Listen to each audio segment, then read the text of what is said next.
parole de Dieu avec moi, s'il vous plaît, dans l'évangile de Jean. L'évangile de Jean au chapitre 17.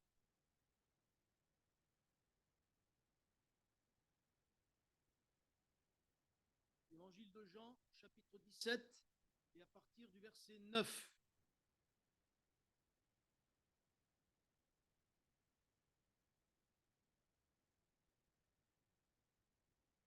Vous liez, bon, c'est affiché, c'est très bien. C'est pour eux, c'est Jésus qui va faire cette prière spécialement pour les disciples, mais il va faire cette prière aussi pour tous ceux qui s'approcheront de lui, tous ceux qui un jour le reconnaîtront comme leur sauveur. Et il va prier donc pour nous, nous qui l'avons un jour reconnu, nous qui avons fait une expérience avec lui, nous qui avons été touchés par lui, afin que notre mentalité change. Et Jésus va dire ceci, c'est pour eux que je prie. Je ne te prie pas pour le monde, mais pour ceux que tu m'as donnés parce qu'ils sont à toi. Et ça, il parle à Dieu le Père. Et tout ce qui est à moi est à toi, et ce qui est à toi est à moi, et je suis glorifié en eux. Je ne suis plus dans le monde, et ils sont dans le monde. Et je vais à toi, Père Saint, garde-les en ton nom que tu m'as donné, afin qu'ils soient un comme nous. Lorsque j'étais avec eux dans le monde, je les gardais en ton nom. J'ai gardé ce que tu m'as donné, et aucun d'eux ne s'est perdu, sinon le fils de perdition, afin que l'écriture soit accomplie. Et maintenant, je vais à toi, et je dis ces choses dans le monde, afin qu'ils aient en eux ma joie parfaite. Je leur ai donné ta parole, et le monde les a haïs, parce qu'ils ne sont pas du monde, comme moi je ne suis pas du monde. Je ne te prie pas de les ôter du monde, mais de les préserver du malin. Ils ne sont pas du monde, comme je ne suis pas du monde. Sanctifie-les par ta vérité, ta parole est la vérité. Amen. Je ne sais pas si nous réalisons toujours ce que Dieu veut faire avec nous. Nous vivons notre vie chrétienne comme cela, mais Dieu voudrait plus pour nous. Mais nous sommes bien souvent arrêtés par nos propres pensées et par d'autres choses dont on va parler maintenant. Mais Dieu voudrait nous rendre plus sages. Dieu voudrait nous rendre plus réfléchis. Dieu voudrait nous rendre plus intelligents. Et non pas l'intelligence du monde, l'intelligence de la parole, l'intelligence selon Dieu, qui s'écarte du péché. L'intelligence selon Dieu qui fait la différence entre ce qui est le péché et ce qui est saint. La différence qui est de s'approcher de Dieu et de s'éloigner de Dieu. Et bien souvent, nous n'avons pas cette intelligence. Nous sommes trop souvent pris par ce monde. Est-ce que vous êtes du monde? Jésus a dit, ils ne sont pas du monde.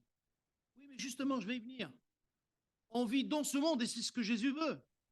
Parce que si Jésus voulait nous enlever du monde, qu'est-ce qu'il aurait fait? Il l'aurait déjà enlevé. Il y a un homme qui a marché 300 ans avec Dieu, et puis hop, Dieu l'a enlevé. Et les autres, ils ont dit, mais où il est? Et qui c'est cet homme? Enoch. Enoch. Dieu l'a enlevé un coup. Pourquoi? Parce qu'il marchait avec lui. Il a marché de telle manière, au moment donné, Dieu a dit, mais il ne va plus avec ce monde. C'est plus son monde. Et Dieu l'a pris. Et Dieu voudrait de la même manière que nous puissions être différents. Jésus a dit, ils ne sont pas du monde, mais ils sont dans le monde. Et si Dieu veut nous garder dans ce monde, c'est pour que nous puissions briller de sa lumière. Parce que Dieu voudrait nous utiliser. Dieu voudrait que nous soyons tellement remplis de sa présence que nous puissions influencer ce monde.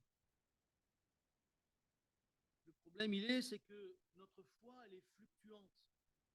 Un coup, je crois à fond, et un autre coup, j'ai du mal à croire.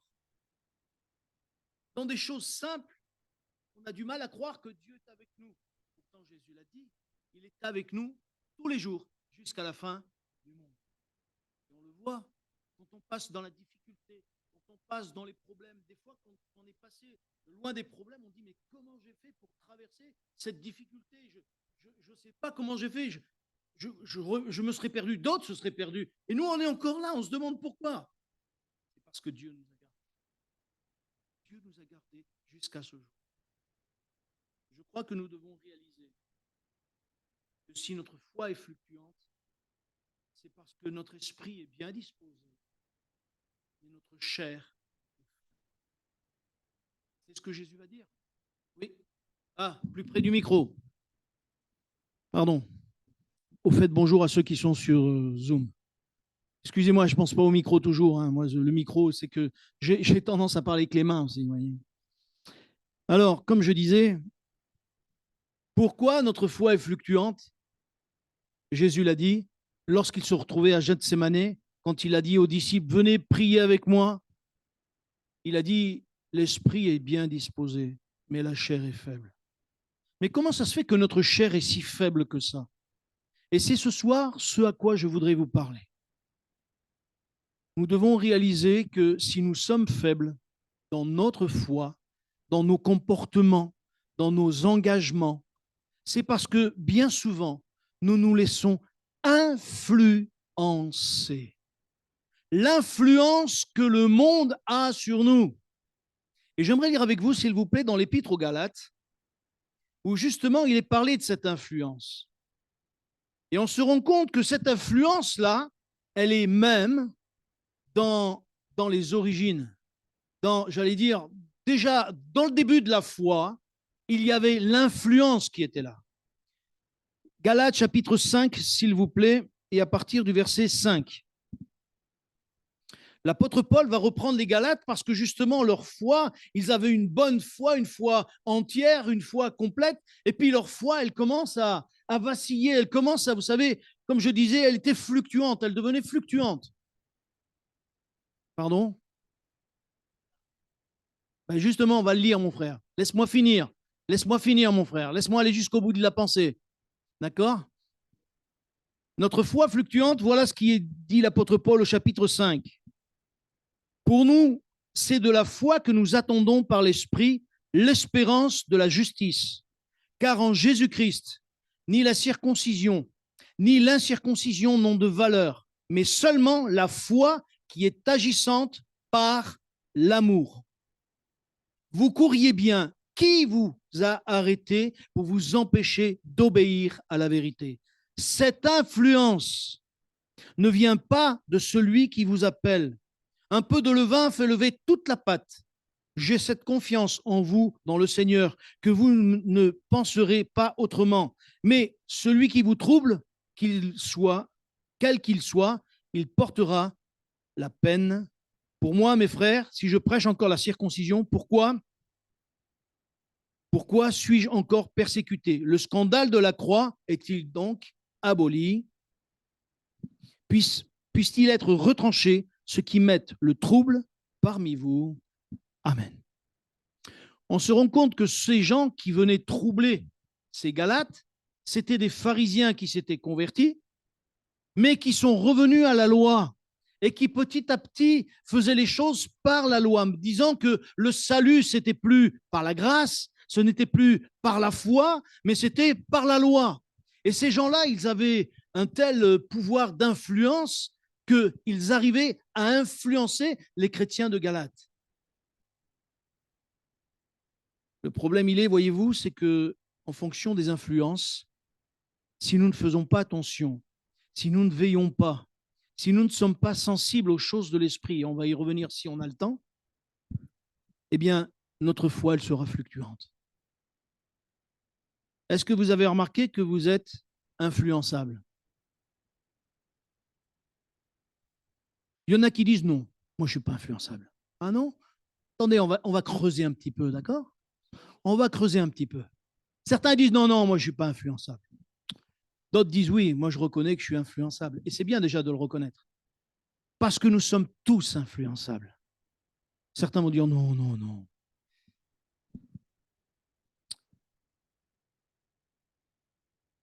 Est-ce que vous savez que sur Internet, il y a des influenceurs? Vrai ou faux?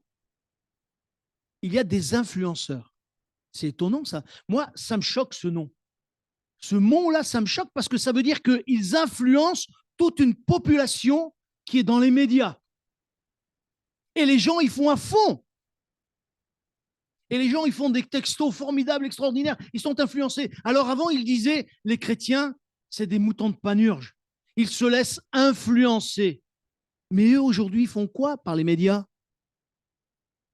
Ils sont influencés par les médias. Certains vont dire, non, non, mais moi, je suis pas... Les médias, moi, je ne suis pas influençable. Est-ce que les publicités ne vous influencent pas? Non. Quand on va faire nos courses, où sont nos courses? Où elles sont placées, nos courses? Ceux qui veulent nous faire acheter, elles sont au niveau des yeux, pour qu'on puisse justement prendre ce qui est au niveau des yeux. Et non pas. Donc vous êtes influençables. Nous sommes tous influençables. Vous savez qu'il y a des gens qui travaillent pour voir ce qui va toucher notre esprit, pour pouvoir nous influencer, pour qu'on puisse acheter ceci ou acheter cela. Si je vous dis, ah, comment c'est cette publicité? Roger, tu as dépassé les bornes des limites. Maurice, tu pousses le bouchon un peu trop loin. Tu as déplacé les bornes des limites. Ça vous parle? Pas du tout. Ça m'étonnerait. Rien qu'à voir ta tête, ça m'étonnerait. Et c'est quoi? Danette, chocolat, tout le monde le sait, à part ceux qui ne regardent pas la télé peut-être, mais voyez, même ça, ça influence notre pensée. Même ça, ça influence. Ne croyez pas. Vous dites, je ne suis pas influençable? Ah. Vous ne croyez pas que le diable nous influence des fois dans nos choix? Vous ne croyez pas que nos choix font, après le résultat de nos choix, on voit l'influence que le diable a eue sur nous. Pourtant, il n'est pas venu vers nous. Mais comment ça se fait qu'on a été influencé dans ce sens-là ou dans l'autre? Il a bien influencé Ève et ça a marché. Moi, j'ai connu des jeunes chrétiennes ou des jeunes chrétiens qui marchaient avec Dieu, qui aimaient Dieu. Et un jour, bizarrement, il y a une jeune fille qui est venue de l'extérieur qui a dit, mais moi, je voudrais bien connaître l'évangile. Et elle est venue un temps. Et petit à petit, ce gars ou cette fille, ils ont été retirés vers l'extérieur et ils sont repartis loin du Seigneur. Pourquoi? Parce qu'ils se sont laissés influencer. Il ne faut pas dire qu'on n'est pas influençable, ce n'est pas vrai. Tous plus ou moins. Il y a des choses qui nous influencent. Vous savez, je ne sais pas si vous vous rappelez, à l'époque, quand il y a eu les élections avec Chirac et Balladur, vous vous rappelez de ça? Oui. Balladur, il s'appelait Balladur, oui. Il s'appelait Balladur et il y avait Chirac. Et pendant un temps, tout le monde disait c'est Balladur qui va passer, c'est Balladur qui va passer, c'est Balladur. Et vous savez, comment s'appelle ce truc de. Les guignols de l'info, vous vous rappelez? Oui, Canal+. Eh bien, tout le monde après a dit ce qui a influencé les votes, c'est les guignols de l'info. Pourquoi? Parce qu'ils se sont rendus compte que la manière dont ils ont présenté Chirac a fait que tout le monde a voté pour Chirac. Pourquoi? Parce que les gens ont été influencés. Même les journalistes ont été surpris de dire, mais je ne comprends pas, je suis étonné, on est étonné, de sens qu'un truc télévisé de guignols, parce que c'est des guignols, ils ont voulu faire du spectacle, ils ont influencé le vote pour la France. Alors ne me dites pas qu'on n'est pas influençable. On est tous influençables, qu'on le veuille ou qu'on ne le veuille pas. Les médias nous influencent. Mais vous ne croyez pas que les films qui passent à la télé nous influencent? Vous ne croyez pas que la violence qui se passe dans les films, les jeunes la reproduisent? Les jeux vidéo influencent la jeunesse et ils se croient imbattables, ils se croient les meilleurs parce que sur les vidéos, c'est les meilleurs. Vous ne croyez pas que les familles influencent?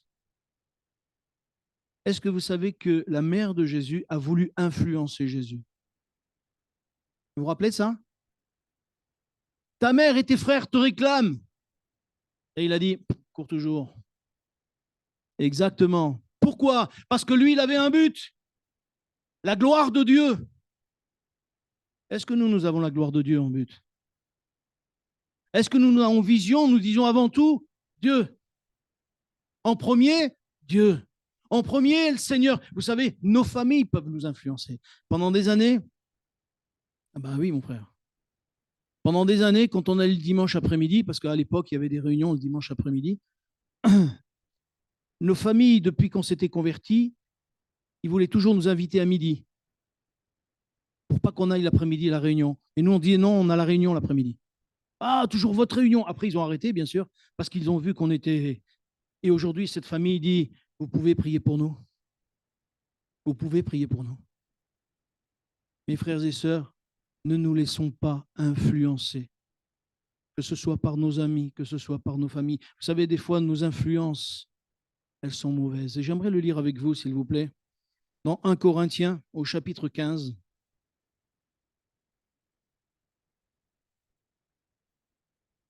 1 Corinthiens, chapitre 15, et verset 33. Et à peine je vais commencer à lire et vous allez vite comprendre. Même je peux vous le citer. Ne vous y trompez pas. Vous connaissez après? Voilà. Les mauvaises compagnies. Non, confonds pas tout, Georges. Ah non, c'est pas pareil, non. Les mauvaises compagnies corrompent les bonnes mœurs. Et comment ça se fait? Parce qu'il y a une influence. On se rend compte que des fois, les ados, ils ont une bonne famille. Ils sont dans une bonne famille.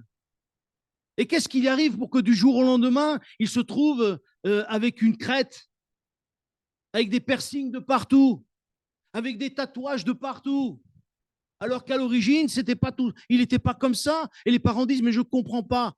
Vous ne comprenez pas? Mais parce qu'on les a laissés aller avec des personnes qui n'étaient pas bien dans leur influence. C'est enregistré, ça? Bon, je ne peux pas le dire quand même, mais je ne le dirai pas. Peu importe. J'aurais pu mal tourner à cause de mes influences. J'ai habité au Minguettes. Et après, j'allais à l'école du côté de la Croix-Rousse. Et là-bas, du côté de la Croix-Rousse, il y avait tous les mauvais quartiers qui venaient là-bas. Beaucoup de jeunes qui venaient de différents quartiers dans l'école où j'étais. Comme les Buères, comme Satonécan, comme tout ça, tous ces quartiers là-bas. Et à un moment donné, je me suis retrouvé dans un moment où je sentais que je glissais. Je dis hop, hop, hop, hop, hop, j'arrête tout de suite. Parce que j'ai senti que ça allait mal. Et à ce moment-là, j'ai connu le Seigneur et heureusement. Heureusement que j'ai connu le Seigneur. Les mauvaises compagnies corrompent les bonnes mœurs. Et lorsqu'on a des amis, même qu'on veut amener au Seigneur, eh bien attention, qu'elles ne nous en attirent pas vers l'extérieur. Vous savez, certaines fois, on ne réalise pas que Dieu fait que dans nos vies, il y a des ponts qui sont coupés avec des gens qu'on connaissait. On ne comprend pas pourquoi. On était bien copains avec eux, on était super amis, et puis du jour au lendemain, on ne comprend pas pourquoi. Il y a une séparation, eux, ils ont leur vie, nous, on a la nôtre, et on essaye de rattraper les choses. Erreur. Erreur. Si Dieu a permis que Abraham et Lot soient séparés, c'était bien pour une raison. C'est qu'il ne voulait pas que Abraham soit infecté par Lot. Et Dieu, des fois, ne voudrait pas que les gens qui séparent de nous viennent nous infecter, nous influencer, au point que l'on puisse quitter le Seigneur. Dieu ne veut pas qu'on le quitte. Dieu ne veut pas qu'on le lâche. Mes frères et sœurs, je le disais tout à l'heure, Dieu veut nous instruire. Dieu veut que nous puissions vraiment grandir avec lui. Et quand Dieu dit à Jérémie, si tu sépares ce qui est précieux de ce qui est vil, c'est pour pas que le vil influence le précieux. Parce que tout ce qui est vil va nous influencer forcément à un moment donné ou à un autre. On va être influencé, qu'on le veuille ou qu'on ne le veuille pas. Des fois, on est influencé, vous savez par quoi? Par nos peurs. C'est nos peurs qui influencent nos choix des fois. Nos peurs, des fois, elles nous font prendre des décisions. Vous allez me dire, mais non, quelle peur? Pourquoi quand on entend, oh là là, manque de sucre, les gens, ils se balancent tous à Carrefour, ils prennent tout le sucre, toute l'huile, toute la farine. Les autres, ils arrivent, ils n'ont plus rien. Ils disent, mais il n'y en a même pas un paquet. Qu'est-ce qui arrive? C'est la peur qui a fait qu'ils ont été influencés. Et ils ont tout pris, de peur de manquer. Et après, les gens disent, non, mais il y en a plein, en fait. Ils ont acheté ça pour rien. Ils ont fait des stocks pour rien. Parce que peut-être c'est les fourmis qui vont manger le sucre. Eh oui. Nos peurs, des fois, nous influencent. On ne réfléchit plus. Mes frères et sœurs, je crois que si Dieu a mis ceci dans mon cœur, c'est parce que je crois que Dieu veut que nous puissions aller de l'avant. Si nous voulons grandir dans l'Église, si nous voulons que l'Église grandisse, il ne faut pas qu'elle soit influencée par le monde. Le monde va vouloir nous influencer. L'esprit du monde va vouloir nous influencer. Et je tiens à vous dire, je vais dire peut-être quelque chose qui va choquer. Mais moi, quand je vois des fois certaines églises, les gens, ils n'arrêtent pas de sauter, de danser, de machin, de trucs. C'est l'influence de quoi, ça, dites-moi? C'est l'influence de quoi, ça? Vous allez voir ACDC, où les mecs, ils font pareil. Et ils vous disent, mais Jésus, il apporte quoi? Moi, je suis ACDC. J'écoute ACDC, je pleure. Les mecs, ils pleurent devant ACDC. Les gars, ils pleuraient d'écouter Johnny. Non, mais attendez. Johnny, il est mort, enterré. Il est en poussière, il est peut-être en enfer. Je ne veux pas parler pour lui, mais je ne veux pas parler pour Dieu. Mais nous, on va se laisser influencer parce qu'il nous faut sauter, il nous faut pour dire que Dieu est là. Excusez-moi, mais quand Dieu veut parler, qu'est-ce que Dieu dit à Élie? Élie, quand il a senti un vent doux et léger, il s'est mis dans son manteau, il a avancé et Dieu a parlé. Il n'était pas dans le feu, il n'était pas dans les cailloux, il n'était pas dans tout ça. Dieu a parlé parce que Élie était dans la tranquillité et la sérénité. Dieu peut parler quand on écoute, lorsqu'on est disposé, lorsqu'on n'est pas influencé par les bruits. Vous savez, quand vous priez, vous avez remarqué quand vous priez comment vous êtes influencé? Est-ce que vous avez remarqué quand vous priez que vous êtes influencé par le diable? Non, non, mais si. Comment? Par toutes les pensées de ta journée, par les pensées du boulot, par les pensées de ceci, et tu veux prier et tu n'arrives pas.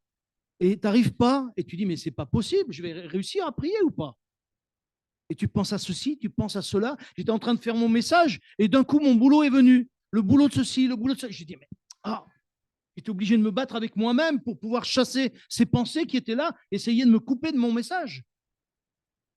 Et quand on veut prier, qu'on veut se tenir devant Dieu, il nous faut un bon moment avant que nous puissions même rentrer dans la présence de Dieu et être tranquille pour pouvoir prier tranquille, pour pouvoir être efficace tranquillement dans la prière, parce que des tas de pensées nous viennent.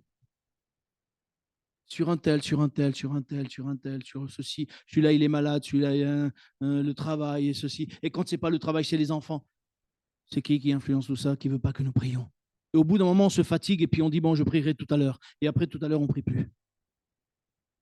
C'est pas de l'influence, ça? Pour vous, peut-être pas. Mais pour moi, oui. Parce que je vois la difficulté que j'ai quand je veux me mettre à prier sérieusement longtemps. Je ne peux pas, j'arrive pas. Parce qu'il me faut du temps et je n'ai pas le temps. J'ai déjà à peine des fois le temps de dormir. Et oui. C'est pour ça que le diable ne veut pas que nous prions. Et c'est pour ça que mes frères et sœurs, il faut tout faire pour que nous ne soyons pas influencés au-delà de ce que nous pouvons, de ce que le Seigneur voudrait. Je pensais à quelque chose encore. Un jour, il y a une chrétienne qui m'a dit ceci. J'ai dit, mais ma sœur, il faut arrêter la cigarette. C'est pas ici, donc je ne crains pas de dire, je ne dirai pas qui c'est, mais c'est pas dans l'église de Givors, donc il n'y a pas de souci. Cette sœur, elle m'a dit, mais j'ai besoin de la cigarette. Je suis resté étonné. Elle avait besoin de sa cigarette. J'ai dit, mais vous avez Jésus. Elle me dit, oui, mais dans ma solitude, j'ai besoin de ma cigarette. Ouf.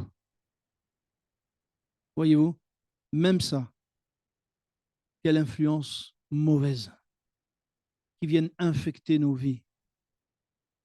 Et j'ai dit à cette sœur, vous aimeriez, vous, au milieu de votre maison, qu'il y ait un feu de cheminée, vous fassiez un feu de bois, là, qui est de la fumée de partout? Elle me dit, ah non, surtout pas. Et alors pourquoi vous infectez le temple du Saint-Esprit que vous êtes? Elle me dit, ah, je n'avais pas vu ça comme ça. Je dis, bah oui, et pourtant, nous sommes le temple du Saint-Esprit. Et c'est pour cela qu'il nous faut séparer ce qui est bon et ce qui est mauvais. Je crois que nous devons avoir l'envie d'être justement ces influenceurs. Vous savez, même Dieu essaye de nous influencer. La différence du diable, c'est que Dieu nous dit les choses pour nous influencer. Et un jour, il va dire à Israël, il y a devant toi le chemin de la vie, le chemin de la mort. Choisis la vie. Mais Dieu a dit, choisis la vie. Il ne peut pas nous aller au-delà du choix qu'il nous donne de faire. Il ne peut pas aller au-delà du choix qu'il nous donne de faire, parce qu'il a sa règle à Dieu. Et lui, il ne va pas rentrer de force quand il dit, je me tiens à la porte et je frappe. Si quelqu'un entend ma voix et ouvre la porte, il faut que ce soit nous qui ouvrions la porte. Dieu voudrait nous influencer, mais il ne peut pas le faire. Il nous dit les choses pour que notre cœur soit touché. C'est pour ça que la parole est semée. Mais si elle est semée, il faut que nous puissions la faire germer et la faire grandir dans nos cœurs et dans nos vies. Mais pour qu'elle germe dans nos cœurs et dans nos vies, il faut que véritablement nous puissions vraiment ne pas être influencés par les choses de ce monde. Et j'aimerais vous dire que par les médias, par nos téléphones, nous sommes influencés. Aujourd'hui, les gens ne savent plus. Ils partent en voyage, ils disent « Ah, mon téléphone, mon téléphone !» Ils partent en voiture « Ah, n'oublie pas ton téléphone, il faut que tu m'appelles !» Avant, on n'avait pas tout ça. Moi, quand je partais, ma mère me disait « Et comment tu vas faire pour prévenir ?» Je dis « Écoute, si la police, elle ne vient pas te dire que je suis mort, c'est que je suis vivant. » Oui, c'est une manière de dire les choses, hein, je reconnais. Hein. Ben oui, mais on n'avait pas d'autres moyens à l'époque. Et on faisait comment? Eh ben, marchons par la foi. Si demain nous n'avons plus de téléphone, qu'est-ce qui va arriver? Vous allez tomber malade. Un jour, quelqu'un de mon travail a dit, mais moi, sans téléphone, aujourd'hui, je ne peux plus vivre. Waouh! On ne peut plus vivre sans téléphone. Mais quelle influence, quel pouvoir le téléphone il a au point d'emprisonner les gens?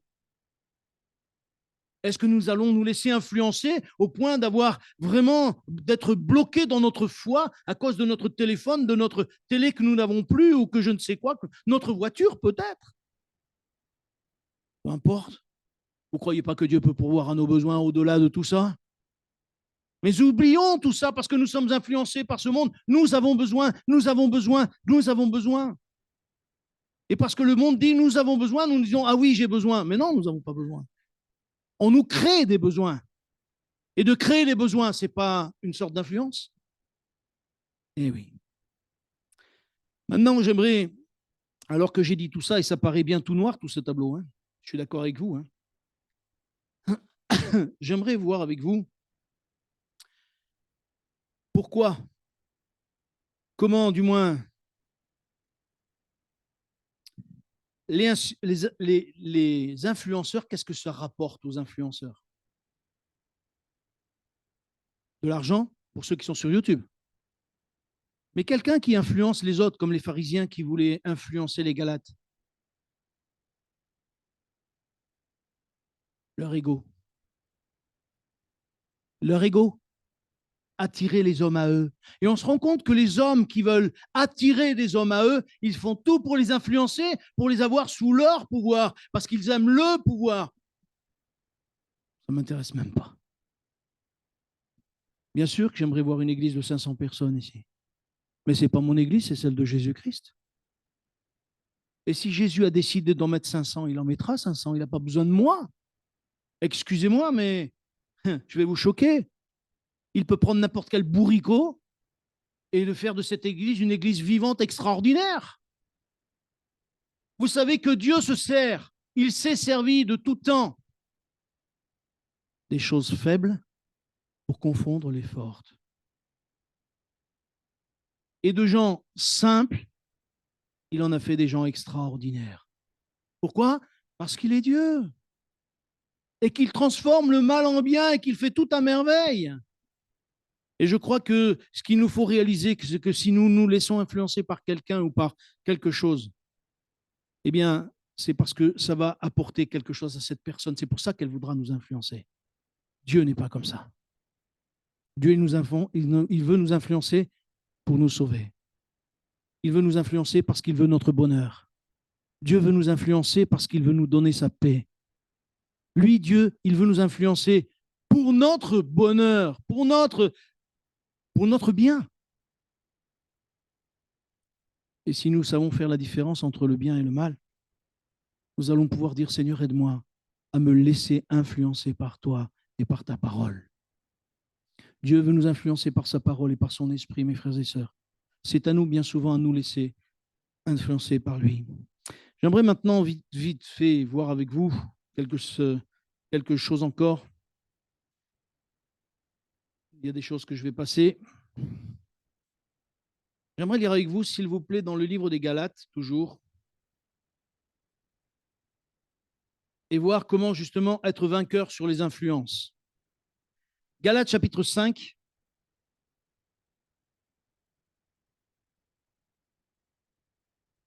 Et j'aimerais nous encourager les uns les autres. Verset 16. Alors que l'apôtre Paul a fait tout un énoncé de gens qui voulaient les dévier, etc., il va dire ceci. Je dis donc, marchez selon l'esprit et vous n'accomplirez pas les désirs de la chair. Amen.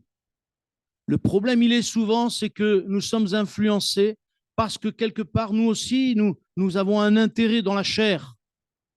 Et cet intérêt dans la chair, quelque part, nous empêche de rentrer dans la marche chrétienne comme Dieu voudrait. Et l'apôtre Paul dit ceci, marchez selon l'esprit et vous n'accomplirez pas les désirs de la chair. Frères et sœurs, si nous marchons selon l'esprit, nous allons voir la différence. Et nous verrons la différence que rien ne pourra nous influencer, rien ne pourra nous atteindre, rien ne pourra nous troubler. Même les moments difficiles que nous pourrions vivre dans nos vies, ça ne viendra même pas nous influencer pour être troublés. Même la maladie ne viendra pas nous influencer pour être troublés. Je disais à quelqu'un c'était hier, mardi? Non, c'est aujourd'hui, mardi. Hier, lundi. Je ne sais plus comment je vis. Ça commence de bonne heure. Je témoignais à quelqu'un, et puis on est venu à parler de la mort.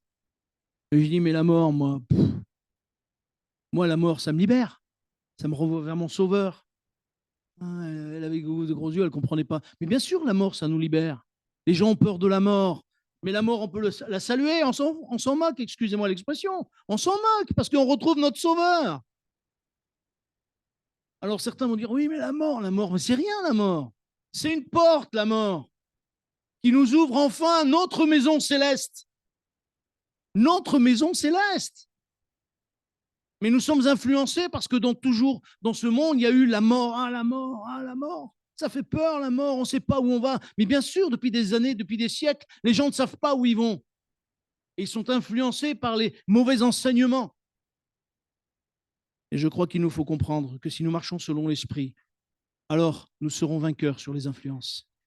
L'apôtre Paul parle dans 5, 22, il parle du fruit de l'esprit. Quel est le fruit de l'esprit? Vous vous rappelez? Qui peut...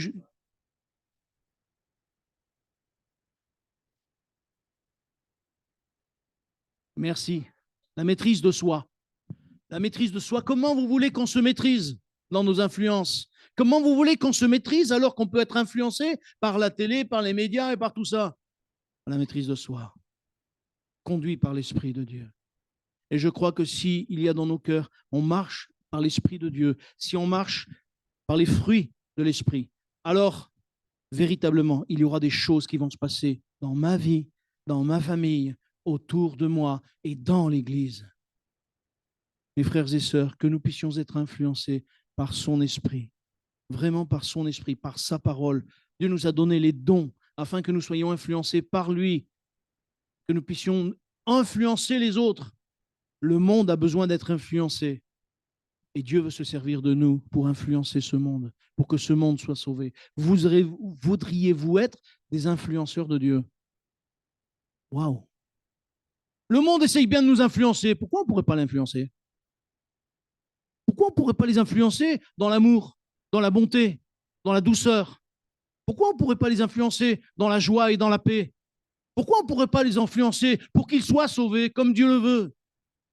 Dieu veut faire de nous des influenceurs, que nous puissions vraiment influencer tous ceux qui sont autour de nous. Je crois que devenons des influenceurs. Ne nous laissons pas influencer, mais devenons des influenceurs. Dans l'Église, soyons de bons influenceurs, de ceux qui montrent l'exemple. Montrer l'exemple, c'est déjà influencer les autres. Si tu montres un mauvais exemple, ma sœur, tu montres un mauvais exemple, mon frère, tu influences les autres, mais dans un mauvais sens. Tandis que si tu le montres dans un bon témoignage, alors tu vas influencer parce que les gens vont avoir envie de vivre ce que tu vis. Moi, j'ai envie de montrer l'exemple. Voulez-vous qu'on le fasse ensemble? Nous avons un défi, je le redirai, je vais le dire pendant au moins un mois. Nous avons un défi à relever. Jésus revient bientôt. Et cette année qui est devant nous, moi, j'aimerais pas la rater. Je vais vous partager quelque chose. Ce soir, on est là. Dommage, il n'y a pas tout le monde. Ça me vient à l'esprit, donc j'en parle.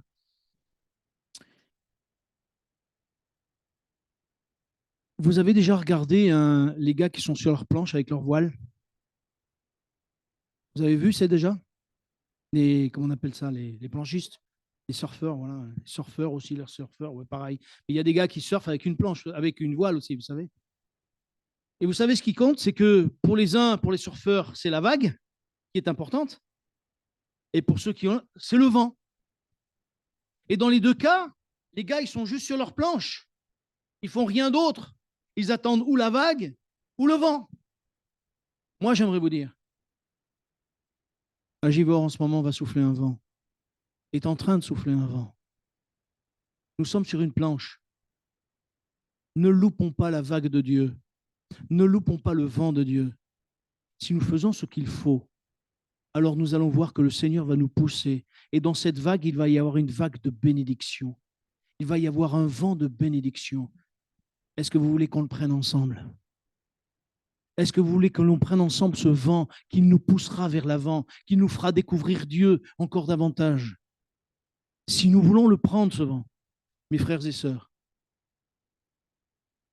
faisons tout pour nous rapprocher de Dieu, pour être influencés par Dieu et non pas par ce monde.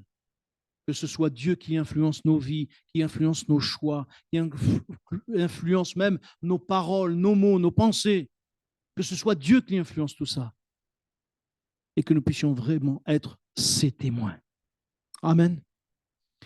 Bénissons ton nom parce que tu es notre Père. Pardonne-moi de ne pas peut-être avoir apporté les choses comme tu aurais voulu que je les apporte, Seigneur, mais merci de nous aider les uns et les autres à être de ceux qui rentrent dans ton plan. Nous sommes dans cette vague et je veux croire, Seigneur, que dans cette vague, tu vas nous pousser. C'est toi qui vas nous pousser. Nous ne pouvons pas créer la vague, mais Seigneur, nous pouvons être de ceux qui se mettent sur la vague pour justement vivre ce que tu veux que nous vivions. Seigneur, viens nous aider. Bénis ton Église. Bénis mes sœurs et mes frères qui sont là. Tu connais les fatigues, tu connais les découragements, mais viens renouveler tout cela et qu'au milieu de ton peuple, Seigneur, à Givors, à Vienne, à Saint-Chamond, nous puissions vivre cette bénédiction qui vient de toi, notre Père, dans le nom de Jésus. Amen.